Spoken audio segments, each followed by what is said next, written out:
જય માતાજી મિત્રો, અત્યારે ઠંડા પવન વાઈ રહ્યા છે અને હવે અમારે ઘાસ તો હતું એ થોડું રહ્યું છે તે વિશે જણાવું તો આ જો આ સૂકું ઘાસના આટલે ઝેર ટેમ્બો હતો છે, 2 માસોનો જેવો ઝેર ટેમ્બો તે હવે ચારતા આ આટલો રહ્યો છે બરાબર. થોડું આ શિયાળાની ઠંડી પડે એટલે ઢોરોને ચારવા માટે ચારી નાખ્યું. ઘાસ સૂકું હતું એટલે ચાર કર્યું નિર્ણય કરી ગાયો ભેંસો તેમાંથી અન્ય પશુઓને. અને મિત્ર બીજું કે રૂના પણ 2-3 ઓલા હતા પોટકા ભાઈ થેલા બાંધેલા 4 થી 5 થેલા હતા એ પણ ખાણમાં ચરાઈ ગયું છે.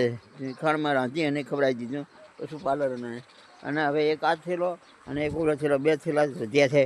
બાકી ત્યાં સુધી બાજરી પાવીશું તો ત્યાં સુધી આટલો છે નિર્ણયમાં હવે રહ્યો છે બાકી મિત્રો. તો આપ લાઈવમાં આ વિડીયોમાં જુઓ અને કમેન્ટ પણ કરજો.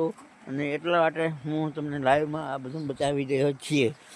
તો છોડ રહ્યું છે અને હવે નવેસર બાજરીનું એવું બધું વાવેતર કરીશું. અને રીકા બાજરી છે તેમાં એની બાજરી છે એવું વાવેતર કરીશું. તો મિત્રો આ વિડીયો લાઈક કરજો, શેર કરજો અને કમેન્ટ કરજો. જય જવાન જય કિસાન, વંદે માતરમ.